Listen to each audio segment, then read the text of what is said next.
there's some deeper shit there that you need to work on. Sorry, but it is. Welcome to the JD Remedy.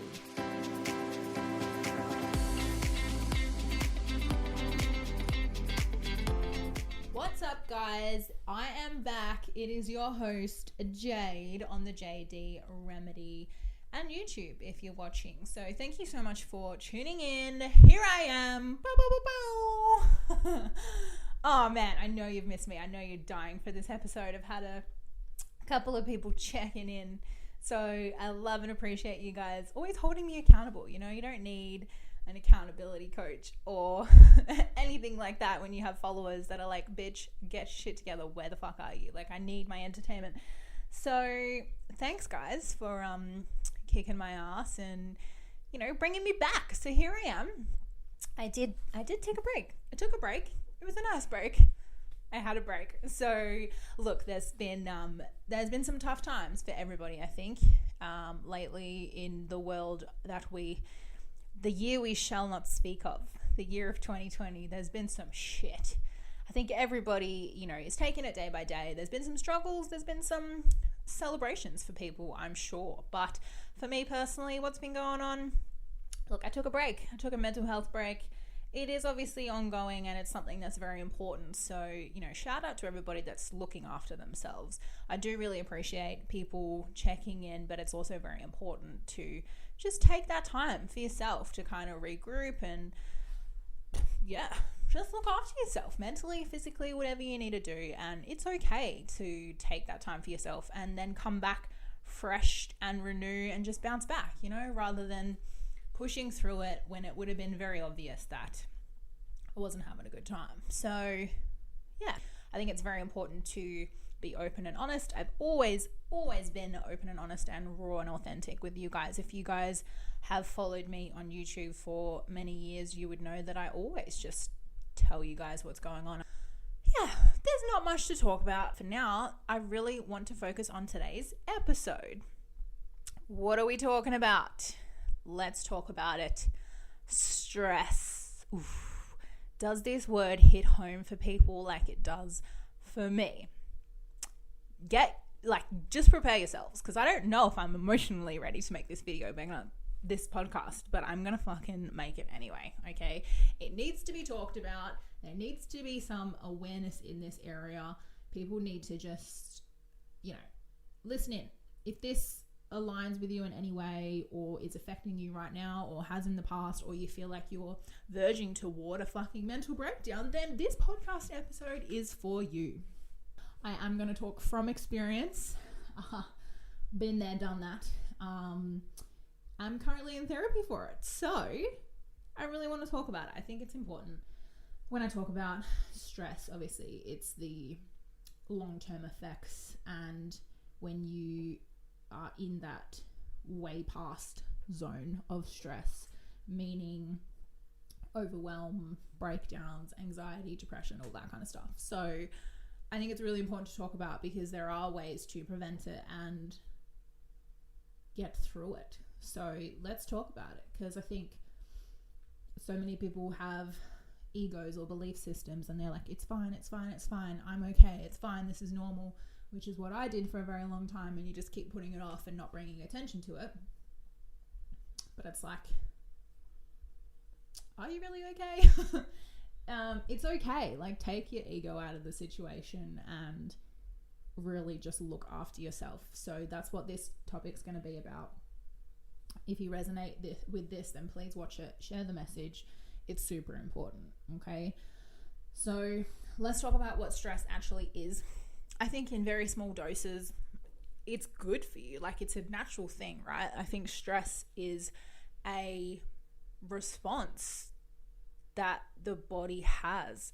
It kicks in that flight or fight mode for your body. And obviously back in times when you were running away from dangerous creatures or whatever the hell was eating you, to keep yourself safe and your family safe, that natural fight or flight mode is a good reaction that the body has in order for you to protect yourself from danger or, you know, intense situations. So obviously in today's situation, we're not running from animals in the forest, but in the jungle, wherever the fuck people used to live, in caveman times. But, you know, stress is obviously, we're humans and it's still part of our everyday life. So the normal process, obviously, is fight or flight mode.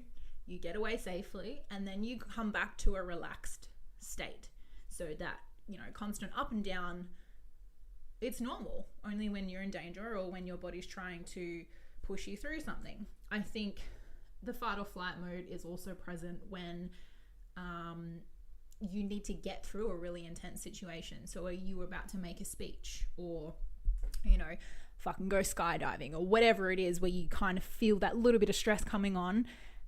It's that fight or flight mode. It like kicks in, the cortisol levels go up. It's like, fuck, I'm about to do something super intense right now. And it gets you through it. And then once you've completed it, you go back down to that relaxed state. So I think people that try to avoid stress completely is very unrealistic.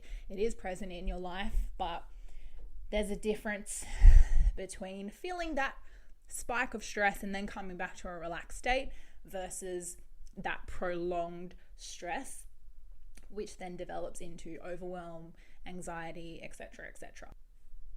So that initial feeling of stress, that's your body reacting to that intense situation. But the feeling of overwhelm or anxiety is your body reacting to stress. It's that prolonged period of fight or flight mode. That's a tongue twister for me. But you know, even when you feel pressure, that little bit of pressure is good. That's what gets you through those tough situations, like I just said. But that prolonged stress, prolonged anxiety, prolonged overwhelm, where you're stuck in that fight or flight mode and you're constantly just like, you feel it when you're in that agitated state. That prolonged sense of like fight or flight, that's what causes the long periods and serious health issues and mental issues, which we will cover for sure. So just as, I suppose, a little bit of educational piece, the normal response of stress, it's normal, it's there for a reason, use it when it's present, but then you're supposed to come back down to that state.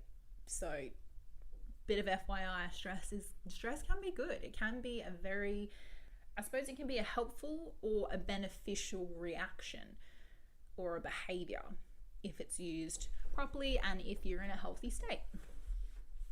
So I want to talk about the signs of prolonged stress or that fight or flight state. So throughout this episode, when I talk about stress, I don't mean that little bit of spike of stress to get you through a situation or react to a situation and then you're healthy. When I say stress, I mean you're in that fucking danger zone of prolonged stress, that constant state of overwhelm and fight or flight and that kind of shit. That's what I talk about. That's what I mean when I say stress now, moving forward in this episode. I am going to talk a lot about my own personal experience, but just for your guys' awareness as well, I'm going to run through signs. So there's different signs mentally, emotionally, physically, and even your behavioral problems that come from prolonged stress as well. So emotionally, I suppose definitely the anxiety, frustration, like a short temper, anger, sadness, and obviously the long-term effects from that would be depression, and some other mental illness as well. Mental challenges. I don't like the word illness. Mental challenges. Some behavioral problems, definitely becoming withdrawn, not being able to make decisions or difficulty concentrating. Definitely your memory will be affected. So small memory loss, whether that's major or minor. Definitely the irritability. Your sleep is affected 100%, and it's a vicious cycle. We'll go into that a little bit more. Your diet, how your organs, like this is becoming a little bit more physical, but you know, definitely diet, what you're craving, your libido is affected, you know, your sex drive, things like that, how you interact with others, so your social life is affected, and just fucking fatigued and isolated, I suppose. Physical, definitely huge red flags, and just the physical stuff is scary because with my own experience, I was obviously mentally stressed for a very long time. I feel like when people are in stressful situations for a long time, everybody feels mentally stressed straight away.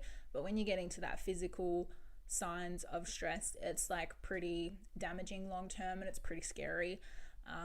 So, constant headaches, nausea, in worst cases, vomiting, shaking or tremors, sweating or like clammy hands, aches and pains throughout your body or like cramping in your stomach, tingling in your fingertips or your arms, chest pains, rapid breathing or difficulty breathing. What else? There's a lot, right? I actually really want to talk about my personal experience in all of the signs and symptoms, and obviously some of those signs and symptoms can be related to other things. But the thing with stress is it's a long-term thing, and when you're so caught up in the moment doing what you're doing, whatever is causing you to be stressed, you always think it's something else. Like no one feels all of these symptoms and goes, oh, I'm stressed, I should probably like quit my job or reduce my workload or change my relationship, whatever is stressing you out. The thing that's really important to understand is once you're at this level of stressed and overwhelmed and your body is stuck in that fight or flight mode, listen to someone that is going through it a year later. It fucks you up long term, and it's really hard to, it's possible, but it's really hard to bring your body back down to that healthy state, because I'll go through my personal experience. I really want to talk to you guys about it, but just having awareness and understanding the signs and then understanding what to do about it can be so important. I think stress and the effects of stress is something that needs to be talked about more. It's up there with the categories of like depression, and because it can lead to those things. Like it can fuck people up mentally long term. I'm going to go through a couple of things that it can do to you, because it's done it to me. I am a walking, breathing, living example of what stress can do to you. And because of my belief systems, which I'll also go into, I was always that person that was like, I'll be fine, this isn't anything major, like I need to do this, blah, blah, blah. And it's just a vicious fucking cycle. And you're doing damage to yourself. It's not worth it. People used to say that to me all the time. It's not worth it. It's just a job. And me being me, and I'm sure many of you can relate to this, but it's like, you can't switch it off. When you're in too deep, you're like, oh, yeah, but I care about my job and I just want to do really well. Like it doesn't matter that I'm stressed. Like I'll be fine. No, you won't be. Please listen to this and like, don't take it with a fucking grain of salt. Take this seriously. And if you have any of these signs or symptoms, like please reach out to someone and please do something about it, because, for some people it's too late. So please take what I'm about to tell you seriously. So my story, okay, where do I even start? I remember I was in my job, I think for 4 or 5 years maybe. Can't remember off the top of my head. I've blacked it out. But I was in my job for a very long time and worked my way up the ranks, from like entry level position up to like managing the whole place, right? Worked my way up. I was in sales for about 3 years, was in sale management and then managing the sales manager. So like moving through the ranks, right? So sales in its fucking own nutshell is a ball of stress, but then everything that comes with it. So I'm not blaming the roles I was in or anything like that. I'm just giving you a picture of the situation I was in. So it was by the time, like I knew I was stressed leading up to all of these promotions, but I just used to use blanket excuses like, it's just a tough job. It's just a stressful job. Like you shouldn't go into a job with the mindset to be expected to be that stressed. That's the wrong mindset to have, and that's how you fucking get buried deep into the rabbit hole of the symptoms of stress. So just be aware of how you're feeling. But for a very long time, it was like a running joke, like, oh, I'm close to a breakdown, ha ha ha. Like, this is before I even got my last promotion. I was just so stressed. So for a very long time, I felt mentally stressed, and all of the emotional symptoms that I spoke about, I already had. So just frustrated, very irritable, tired all the time, and I would just get very overwhelmed and upset, and anxiety was fucking through the roof, right? Then I remember my last year working in my previous job, it developed into physical. And it's terrifying because I had never experienced the physical side of stress before. So, and the whole year that I was experiencing a breakdown, or like the physical signs of stress or overwhelm or anxiety, depression, whatever the fuck it was, I always thought it was something else. It was never like, holy shit, you're so stressed that you're fucked up, like you need to go to hospital kind of stress. I was always like, oh, like maybe I'm like allergic to gluten and that's why I'm vomiting every day. Or maybe like I just haven't eaten enough this morning and that's why I'm nauseous every day. Or maybe I need to like have a break from the screen because I have a headache every day. Like it was always something else, like always something else. It was never, this is not healthy, like you need help, right?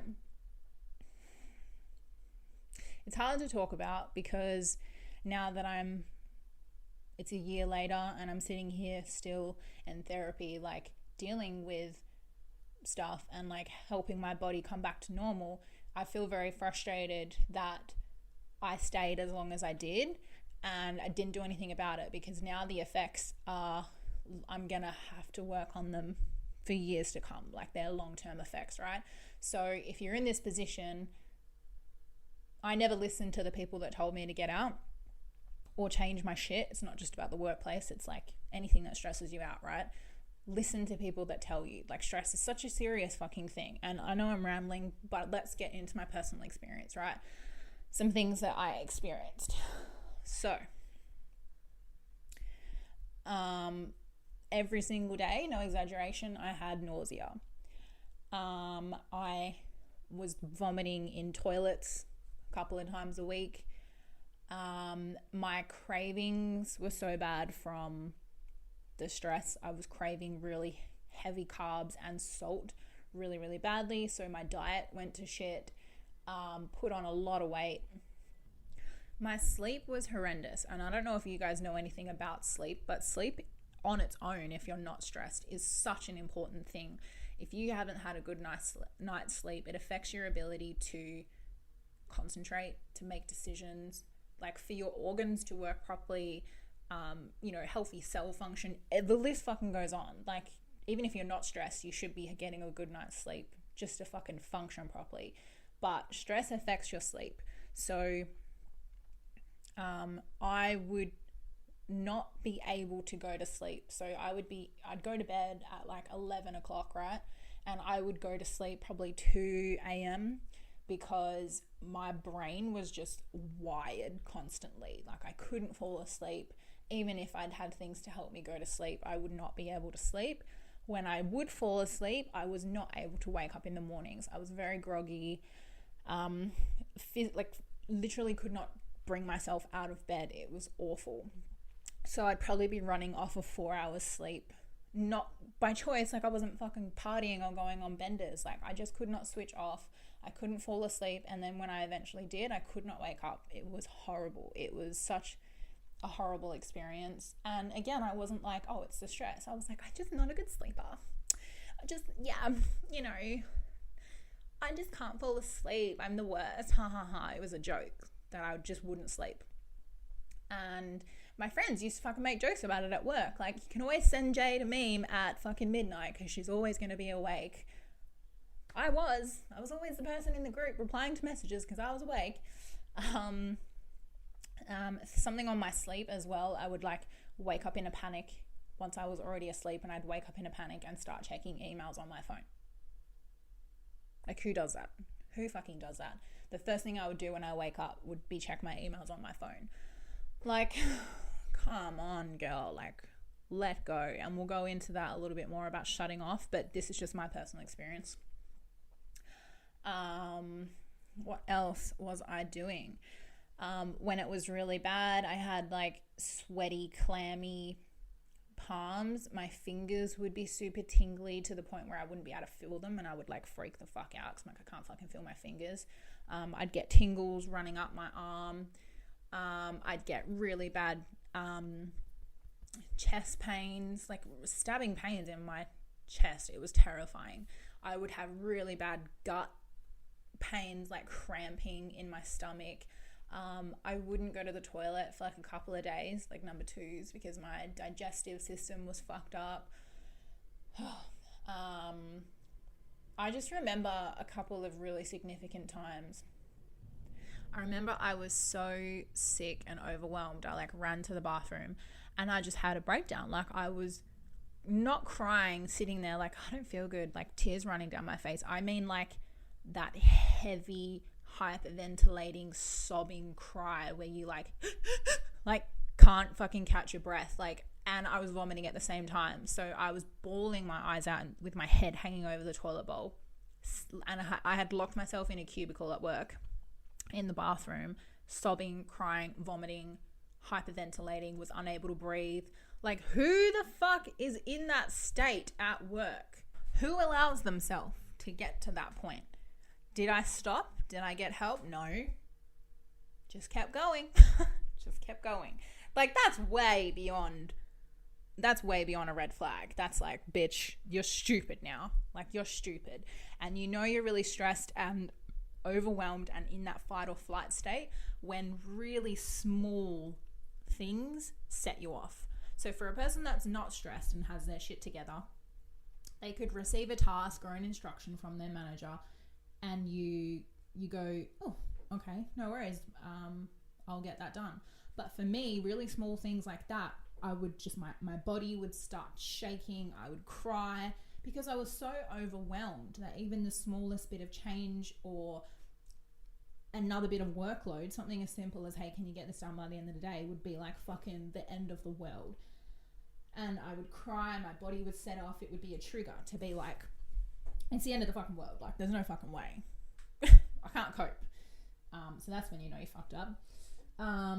I was really moody all the time, super grumpy, because every little thing pissed me off, every little thing irritated me, and I was in that mindset that I just had to do everything myself. Like, I'll just fucking do it myself. It's easier if I do it myself, because I don't have the mental capacity, remember, I'm that stressed. I don't have the mental capacity to explain things to people or delegate or even have the mental process that it's okay to ask for help. And I'll get into that later. But I just took on so much that I broke, right? So I was eating really badly every day, wasn't sleeping. I became very, very isolated because I was so tired. First of all, my life literally was get up, go to work, come home, sit on the couch, go to bed, repeat every single day, because I was just exhausted. Like, the thought of fucking doing anything on the weekend was like, no thanks. Like, it's Friday, thank fuck. I'm so excited to like go to bed for 2 days straight. It was awful. And it was just really bad. And what ended it for me is, I remember sitting at home, so I wasn't even at work, and I was getting really bad chest pains and I couldn't breathe. Like chest pains to the point that I thought I was having a fucking heart attack, which I felt often, by the way. And I was getting shooting pains up my arm, and my left arm was tingly. And I was like, I actually think I'm gonna die. Like, I need to go to like hospital or something, because I couldn't breathe. I had very shallow, rapid breathing. Like, I could feel my fucking heartbeat through my chest. Couldn't breathe, and I was like, fucking hell. So I went to the doctors, and they were like, oh, you had a panic attack. And I'd heard about people having panic attacks. I'd never had a panic attack before. And he's like, do you feel like this often? And I was like, yeah, like every day.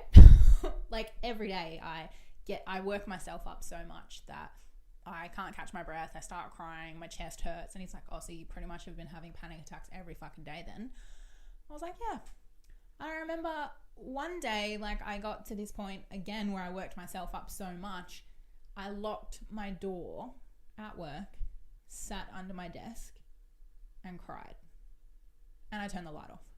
I sat in the dark in my office under my fucking desk on the floor and cried. This is just the state I was in mentally and physically. Like, it was awful. Like, it's really hard to think about because it's like, how do you allow yourself for so long to go through that? And I didn't leave for many reasons. I was like, I really like my job. I've worked hard to get here, blah, blah, blah. But obviously didn't give a shit about myself because now I'm paying for it. So that's just a little perspective and my personal story. Some other stuff might come to me. I've blocked a lot of it out, but that just gives you, that I suppose is an example of how bad it can get. Yeah, the anxiety, the pressure, it's like I fucked myself up. I can't explain more vividly how fucked up I was. I don't know how to explain it. Like there's the mental fatigue, not just physically, but because you haven't slept, but the mental fatigue of your mind running constantly from the anxiety. Anyone that has anxiety knows about this, but you're just fucking exhausted. The damage I was doing to my body, not sleeping, eating heavy, salty carb meals, and like carbs aren't bad for you, right? But we had a cafe where I worked and they were a Malaysian restaurant. So when I say I was eating like heavy, salty carb meals, I was eating mee goreng every single day and like nasi goreng and spring rolls. Like not healthy at all, right? Luckily I had a PT at the time, so I was training like 2 or 3 times, probably twice a week, and I made sure I paid my PT, because if I didn't pay someone to force me to exercise, I knew I would have just been gone, like absolutely fucked. And I used to be a PT. I used to train 6 or 7 days a week. I loved it, but the more stressed I got, I was like, no. And that's really a bad vicious cycle to get in as well, and we'll talk about that later. But avoiding exercise, being too tired for it, it's just a really vicious cycle, right? So a really good thing that came out of it was I forced myself to pay for a PT twice a week, and so I was at least getting 2 sessions in a week. And yeah, it was really hard to exercise because my body was in pain, and I'm actually learning now, when I'm recording this right now in this moment, that your body stores trauma, your body stores stress, and I didn't know that, and it's just so fascinating. So back then, when I was in the heat of it, my joints were just so flared. Like I was in so much pain. I was so fatigued. Like my PT used to give me shit all the time. Bless his socks, he didn't know, but he was like, don't be a sook, like just get it done. I am a sook, but also my body was just fucked. I was like, I don't have the energy to lift this 100 kilo deadlift, bro. Like I did it because I'm a fucking champ, but I was like, this is exhausting, you know? Like people don't realize when you're mentally exhausted that like everything else is such a fucking effort. But you know, I'm going on a side rant here, just giving you a picture of how fucked everything was. But the vicious cycle of like being stressed, especially in the workplace, is when you're stressed, you can't make decisions. You can't make reason of things. You can't concentrate. So like being a manager and managing the biggest facility in WA, managing a staff of like 20 plus people, it's like you have a lot of responsibility and you can't fucking function day to day. Like what is happening here? It's not okay and it's not good. So again, we'll get into belief patterns and everything later in the episode, but guys, it's a fucked up cycle. And when you're in it this deep and you're at this point, it's like you can't just step away, right? It's such a cycle. You talk yourself into staying. You need to stay. You need to prove something. You need to do it. the fucking sleep pattern of like not sleeping but then having a coffee because you haven't slept, and then not being able to sleep because you've had so much coffee, and then like falling asleep and not being able to wake up but having a coffee because you haven't slept, and so on. It's like, y'all, I need fucking therapy just for that one thing. Like, oh, it's not a joke. I don't mean to laugh, but like, you know, bring a little bit of humor to what is my life right now. But I really want to share my story because I feel like people are really, they don't want to talk about stress. Stress is like seen as a weakness, I think, which is so fucked up.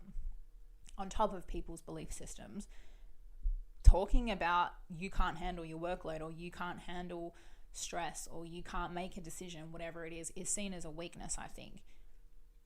In my head it was anyway, which is another thing in itself. But that's the cycle. Like, you say yes to everything and it just keeps going, like it never ends. So for me, unfortunately, the only reason I got out is because I had a mental breakdown. Couple, but a big one. So yeah, went to the doctors. They gave me, I went on stress leave a couple of weeks. Should have gone on stress leave for a year, but went on stress leave for a couple of weeks and then went straight back into it. And I actually resigned.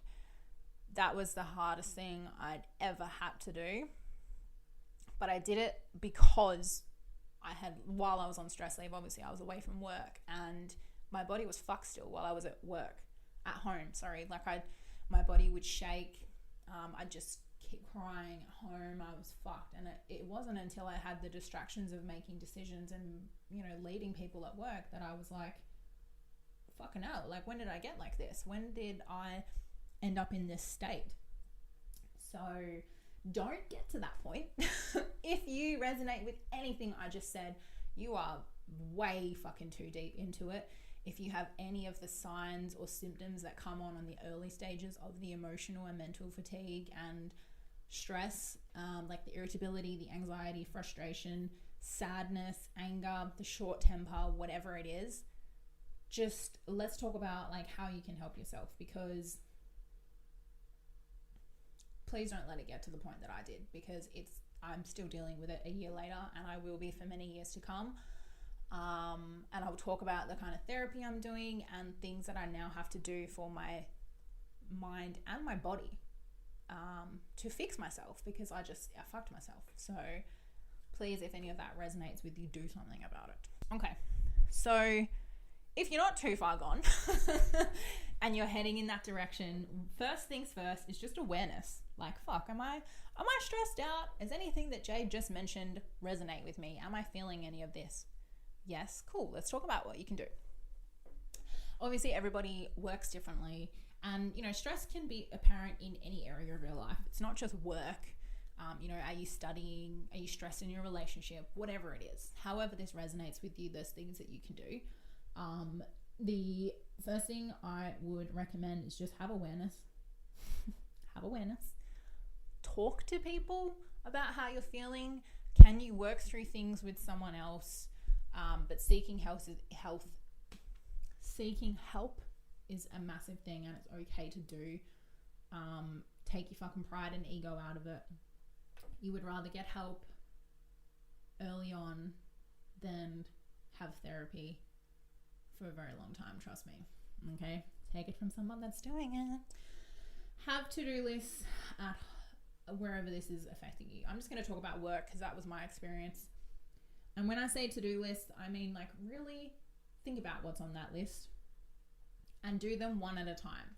I found out the other day that multitasking is not a fucking thing. We don't multitask, okay? That's a lie. That's a bunch of bullshit. We don't multitask. We just keep switching from task to task and putting in very low energy, effort, and attention into that task. So rather than doing 20% here, switching, 20% here, switching back, 20% here, do something else, 20%. Decide in that moment, what is a priority? What do I need to do in this moment? And delegate a certain amount, assign a certain amount of time to this task. Are you going to do this much of the task and then move to something else? Or are you going to get it finished today and then work on the rest tomorrow?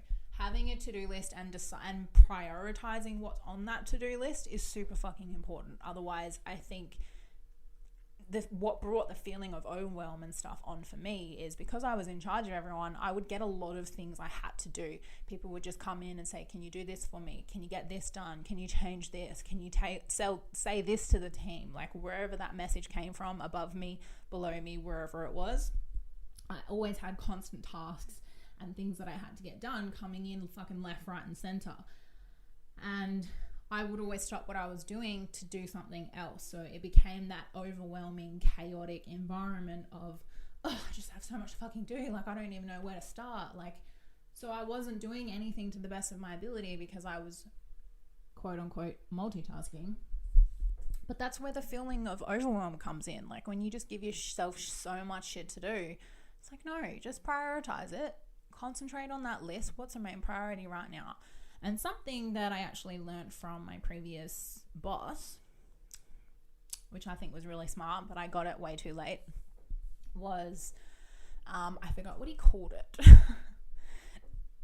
I think I'm just going to call it like the 4-quadrant of priorities. So if you can picture like in front of you or on a piece of paper, you draw 4 squares, like in a quadrant. I don't know how to explain that without drawing it. So just draw like 4 boxes, 2 stacked on top of each other. Okay, so let's number the boxes. 1, 2, 3, 4. So the very top left square should be urgent, important. So that would be all your highest priorities, right? So is it urgent and is it important? Yes, that's box number 1. To the right of that box, you've got not urgent, but it is important. So they would be like all your second priorities, right? So not urgent, but important. So the bottom left box would be box number 3. That's not important, but they're urgent, right? And this is your own interpretation of how you prioritize your tasks or what you need to do. So the box number 3 would be not important, but urgent.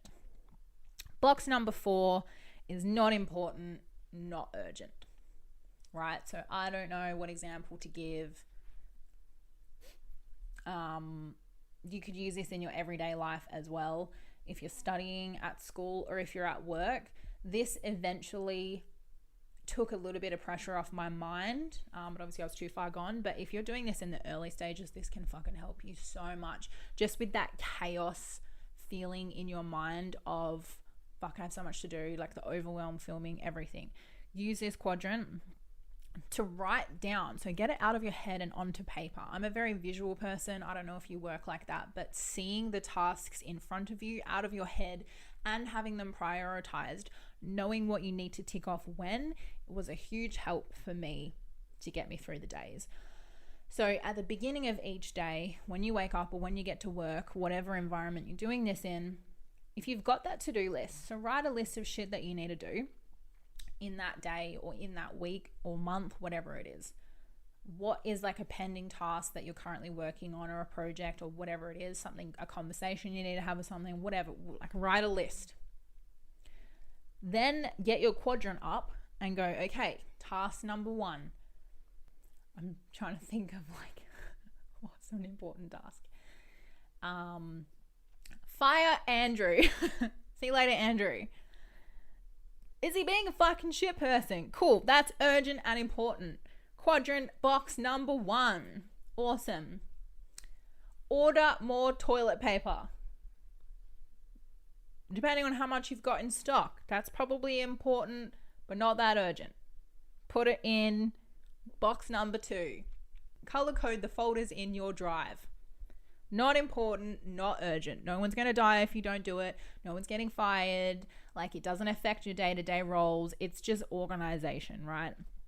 So not urgent, not important. Put it in that box. I had lots of shit in this box because I felt like I had to do so much. But in the grand scheme of things, when you stop and reflect and you do this exercise, it's like, I can probably wait a fucking week before I do that. I've got more pressing matters like paying my staff and checking emails that I could do before color coding and making my office pretty, right? So taking the time to reflect and actually prioritizing and organizing shit, put it in your quadrant. If you're studying, is one project or exam or whatever due before something else, prioritize that. Is something a bigger project that's going to take a longer amount of time? Can you break it up into smaller tasks? Being specific with tasks and duties and research, whatever the fuck it is that you're doing, if you're more specific, the easier it is to prioritize as well. That really comes down to organization as well, how productive you are. All of these things, managing productivity, being organized, managing your priorities, can really contribute to preventing that overwhelm feeling and preventing the stress. So yeah, I'll put a picture of that up and link it in the description of the podcast and obviously the YouTube episode as well, because having it visually in front of you prioritized is super important. Something else you can do is delegation. This was always my feedback from my managers when I had my one-on-ones. It's like, how can I improve? Jade, you need to fucking delegate. Like, you're not Superwoman. I'm like, how dare you? I'm perfect.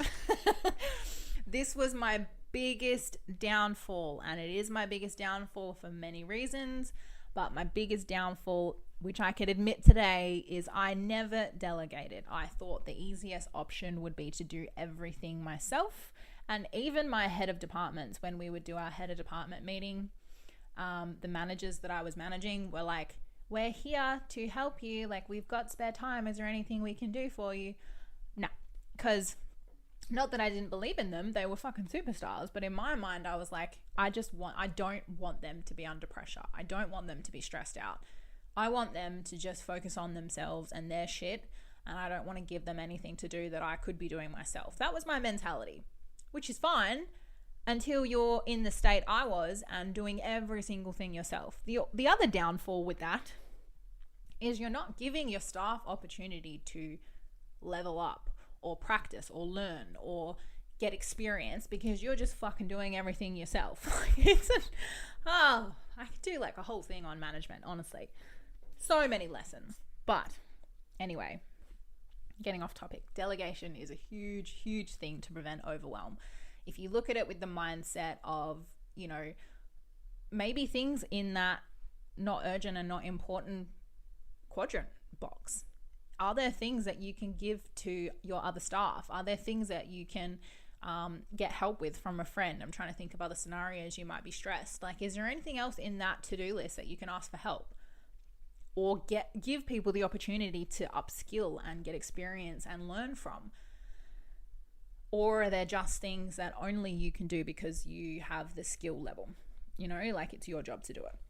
So really just think about it, but just go in with the mindset that it's okay to fucking delegate, and you should, just to help other people as well. Okay?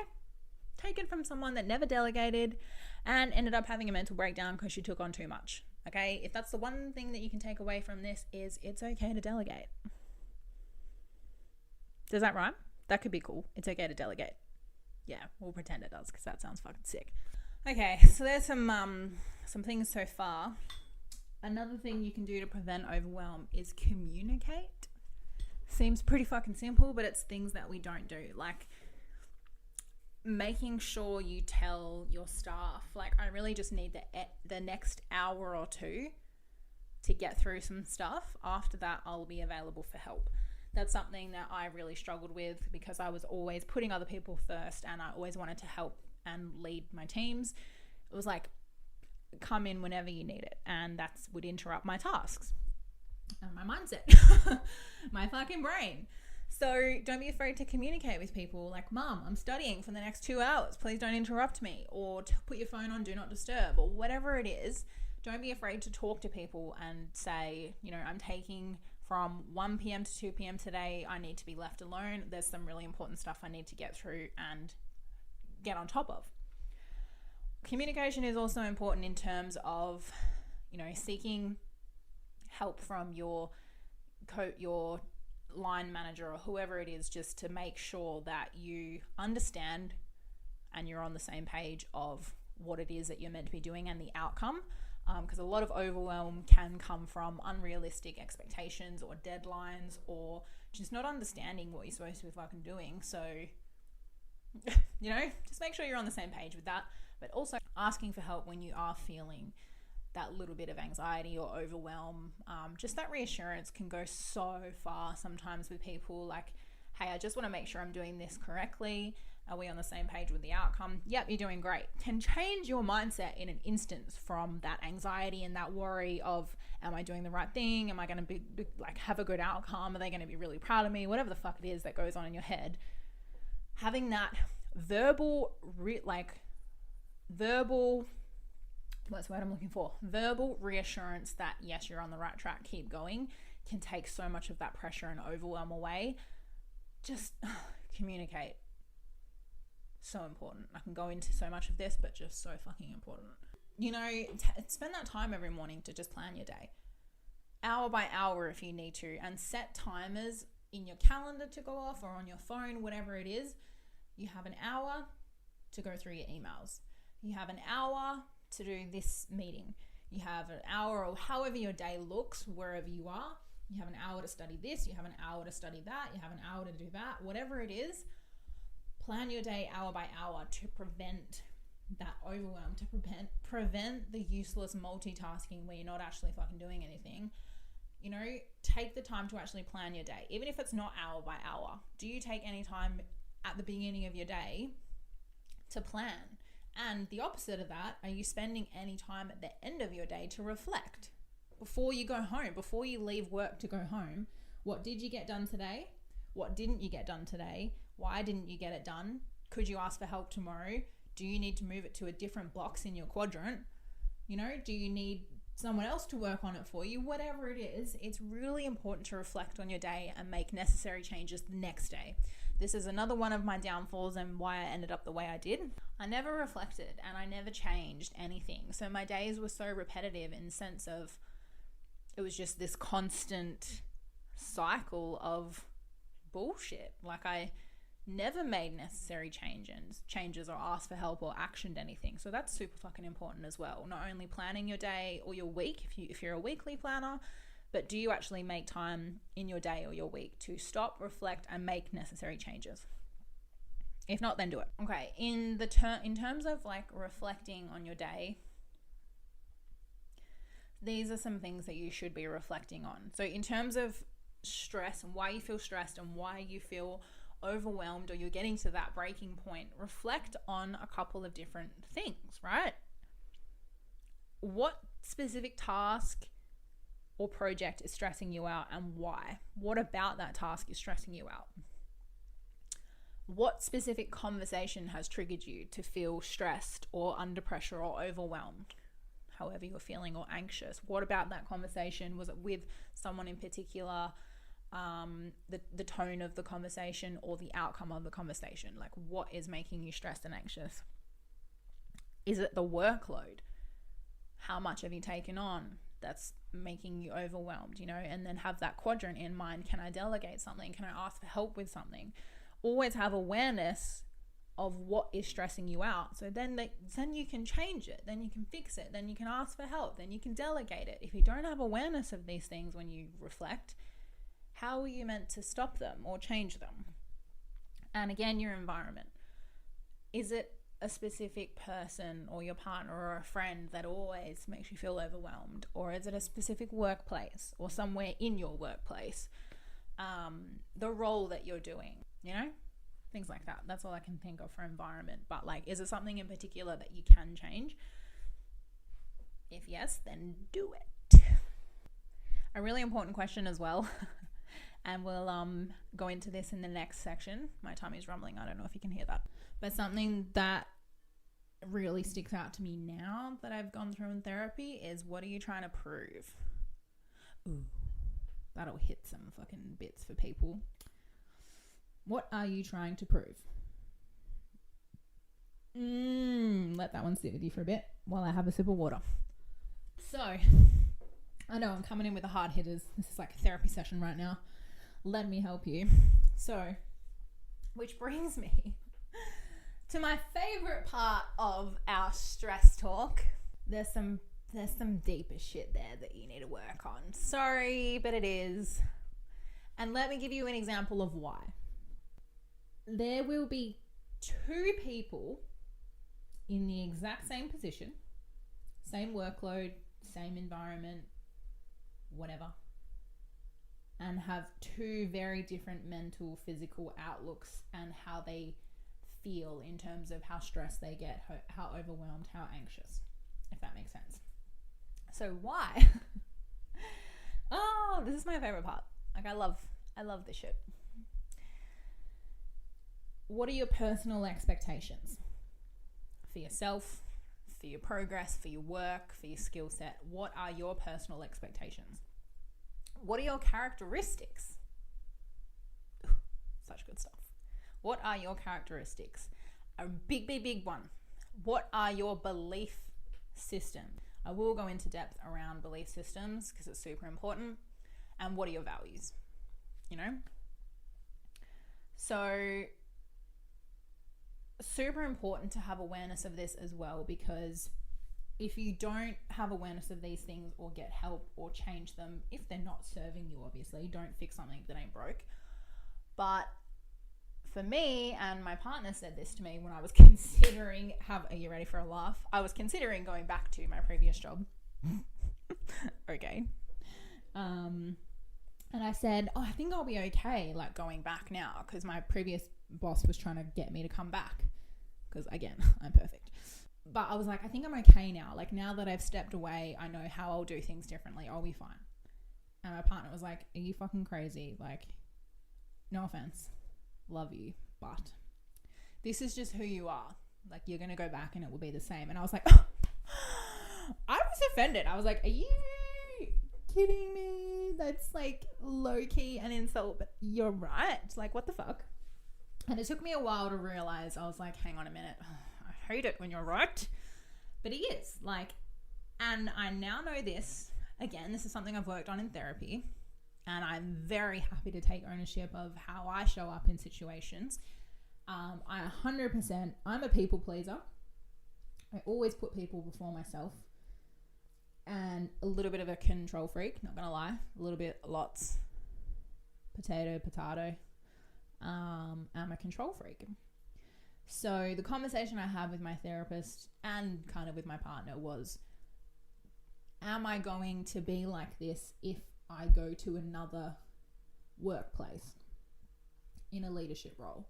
Am I going to end up getting as stressed as I was? Probably not to that extreme, but I think I will still end up being overwhelmed and anxious and stressed because I have the characteristics and the belief systems that I need to prove something. I'm like, I always craved praise and validation. And obviously this is another conversation because I had it with my therapist, but it's like, are you always going to show up with the people pleasing, trying to control everything? Like you crave validation and praise because you didn't get it in childhood, whatever the fuck it was. Do you work your ass into the ground because you have a fear of failure? Do you work your ass off for that promotion because you have a fear of rejection? What is instilled in your belief systems, or what do you value? Like, do you value growth? Do you value connection? Do you value community, or whatever it is? What is your driving force in terms of values and your belief systems that make you show up the way you do in these situations, and you allow yourself to get that stressed and overwhelmed? This played a huge part in me staying for as long as I did, because I felt like if I left or admitted that I couldn't handle it, I was a failure. It meant I was giving up. I remember saying out loud to a lot of people, like, I can't leave because I've worked too hard to get here. I was super proud of myself, and that outweighed being okay mentally and physically. The stature of like working my way to the top was more important than not being a human being in terms of not being mentally and physically okay. It goes back to that question. What are you trying to prove? what belief systems do you have in place, whether you're aware of them or not? A lot of people, I think, struggle admitting, it's not a bad thing. It's not a negative thing that you have those belief systems. Like, it's not your fault. That's just how you came to be based on how you were raised and your experiences and your lifestyle and things like that, right? Like, they can be changed, but a lot of people don't have awareness of what their belief systems are. I have no problem saying that I'm a people pleaser. Like, I am. I crave praise. I crave validation, right? Like, that's why I was always the teacher's pet in school. Like, 100%. Always put my hand up, asked questions, sat in the front, and fucking frothed every time the teacher was like, "You're amazing." And it has been present throughout my whole life. I did it in the workplace. I do it with my relationships. Like, I always just crave praise and validation. So how is that contributing to you taking on too much workload? I don't know how to say no. And my managers, which is also wrong, knew that about me and used that to their advantage. So I was always the person that they could come to be like, "Jade, we're counting on you. We're relying on you." True story. This is what they used to say to me. "We're relying on you to get it done. Like, the rest of the state's not going to pull through. It's up to you to carry the state." True fucking words that came out of my boss's mouths. But it's like, that would froth me. Like, I would be like, "Ooh, responsibility. Like, yeah, I've got this. I've got you. Like, you can rely on me to get it done." Even if it meant working myself up so much that I would be crying and vomiting in the bathroom. "You want to give me another task?" "Yes, absolutely. Done. I'm your girl. Like, you can rely on me." And for someone looking outwards, looking from the outside in, they'd be like, "Bitch, they're using you." And me now going through therapy and stuff for it is like very upsetting to go through that. It's like, it can obviously work in your favor because I'm a hard worker. I'm a very hard worker. I have great tenacity. Like, I am a very reliable person and I'm very hardworking. Growth is a huge value of mine. Like, I will do anything if it means that I can learn more, gain experience, but obviously people take advantage of that as well. So I don't say no to anything. And that is, I think, a big part of the reason why I ended up like I did. Because, yeah, people knew that about me. And they use it to their advantage. Just give it to Jade. Jade will do it. And my managers, my bosses, delegated very well. They didn't want that fucking workload, so let's just give it to Jade. But look, this is not a blaming thing. I'm not blaming anyone. There was a bit of cheekiness, but I'm taking full ownership of how I showed up in those situations and moving forward as well, And that, back to you guys, it's like, do you manage stress or does stress manage you? Ask yourself those questions. Like, what are your characteristics? What are your belief systems? What do you value? How can you use those in your favor and as a strength rather than a weakness? And do not allow those belief systems to bury you into the ground and be smothered by stress and overwhelm. Like, it's not healthy. I think I'm going to wrap it up there. I definitely want to talk about how to get help quickly. Because I know we've been yammering on for a while. Jesus, you can tell I'm passionate about this topic. So, how to get help. Firstly, pay attention to those fucking warning signs and systems. They're not a joke. Put your ego aside. It's okay. It doesn't make you a failure. Like, it doesn't make you weak. Just sort your shit out. Have awareness. Look for the signs. Change your environment if you can. Talk to someone. Do you have support networks? A friend, a co-worker, your boss, family, a psych. Seeing a stress psych was good for me at the time, and by the end of it she said, "You need to quit your job." That is the only solution. Then, do you actually have downtime and are you switching off? This is super important. For me, when I left work, I didn't stop working. I was on my emails. I was getting calls from staff members. Set really fucking strict boundaries. People always used to say to me, "It's just a job, Jade. I'm like, yeah, but I really like my job and I care about my job and I want to do really well. You can still do all of those things, but in a timely manner when you are at work. I used to really judge people that were like, work-life balance. It's like, no, just work hard. And now it's like, fuck, I envy people that can turn off, like switch off, and switch between the two. Like that's good. Like it's a good thing if you have the mental capacity to fucking switch off. If you are in sales or you use your personal phone at work, I don't know, get another phone and leave it at work. That's like your work phone, and then come home with your personal one. If you're a manager like I was, like I know this might not resonate with you because you're in the position I was when I didn't listen, but it's okay if you don't get that task done today. It'll still be there tomorrow.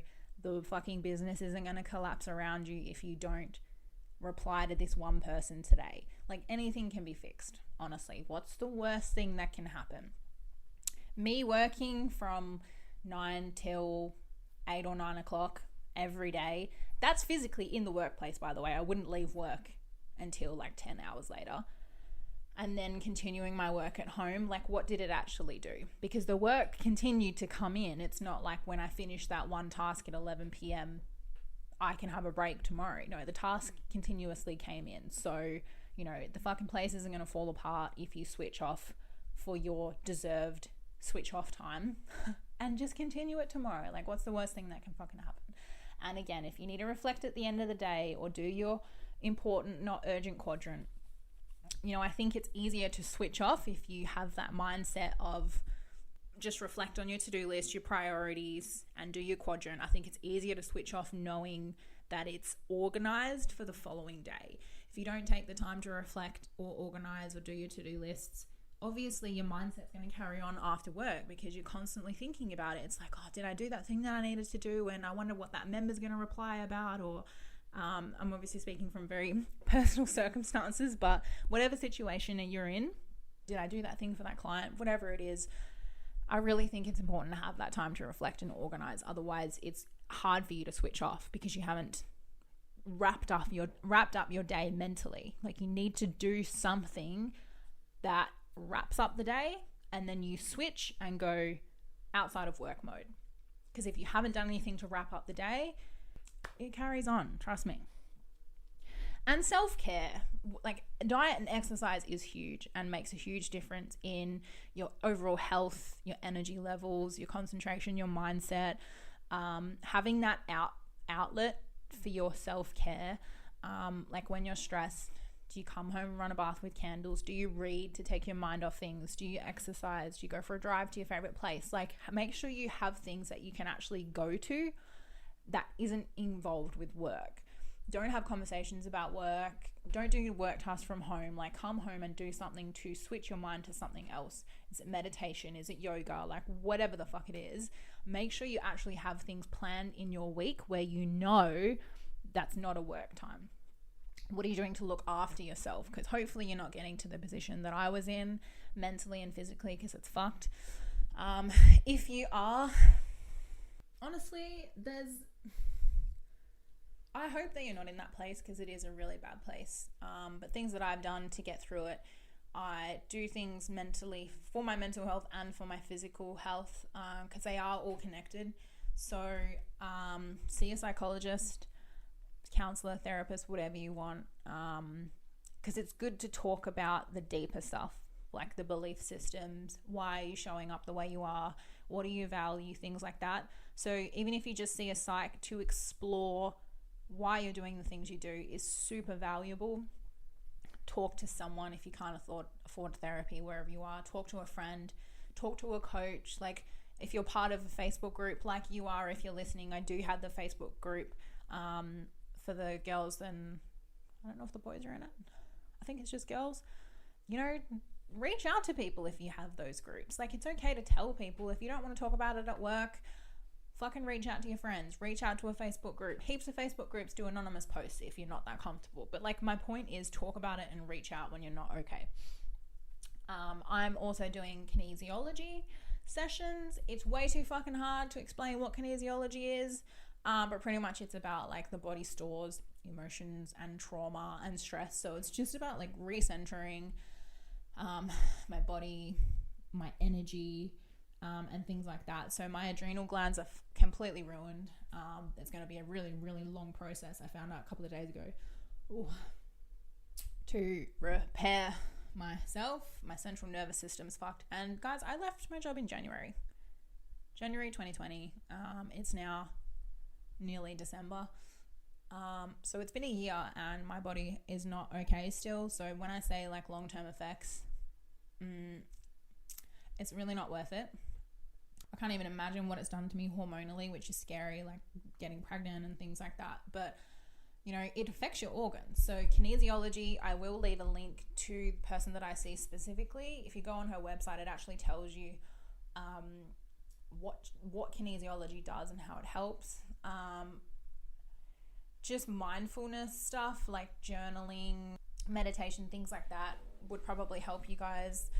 I see a chiropractor just to help again with my body, like making sure I don't have tight muscles, you know, releasing all the tension in my central nervous system and my joints and things like that as well. But I'm doing a lot to help myself. Like I've removed myself from that workplace. I got a job with someone that values me as a person. They're very, very aware of what I've gone through. I actually know them personally though, so it's a little bit different, but they're very aware of the state that I was in. I'm learning to say no. Just whatever works for you. There's so much help out there, but do things to look after yourself. This is if you're in the state that I was, but if you're not there yet, please listen to everything I've said. Look out for the signs and symptoms and really, really encourage you to understand why it is the way that you work, because it's such a powerful, valuable thing to know. I love learning about myself and the human brain in itself, but just look up values and belief systems and try and understand yourself a little bit better. But that question really stuck out to me. Like, what are you trying to prove? I'm not going to sit here and tell you guys like it's just a job, it's not important, because I know what it was like being told that when you're in the situation. Like, I get that you guys want to work hard and you want to prove yourself and blah blah blah, but for what purpose? What is this end goal here? What is the higher purpose that you're dragging yourself through the mud for? Like, just get clear on that. Do you have a specific end goal that you're working toward, or do you not have an end goal and you're just constantly chasing this need for validation or this need to feel successful, but you don't actually know what successful looks like to you? And you know, that's where you get stuck in really vicious cycles. So exploring psychology and how your mind works and why you are the way you are probably can change a lot going on for you in terms of why you're stressed and why you're overwhelmed. So this is going to get real deep real quick if I don't cut it off here.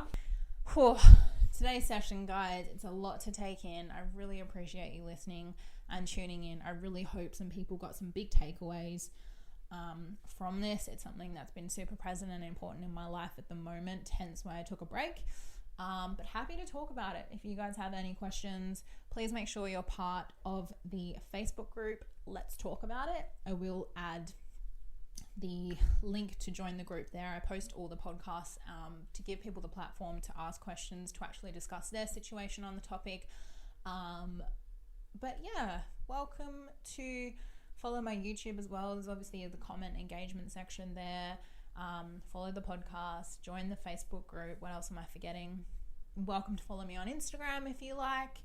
But there's support systems there for you guys, and if you don't want to talk to me, I can probably give you some more resources to help as well. That's it. I know it was a lot, definitely longer than my normal episodes, but it's super important. So let's take the ego away from stress. Let's talk about it. Let's bring awareness to it, and let me know if you need help. But thank you so much for listening, guys. Let me know if there's anything I can do for you. I hope you enjoy the rest of whatever part of the day it is that you're listening to this. But yeah, I will see you guys soon. Bye.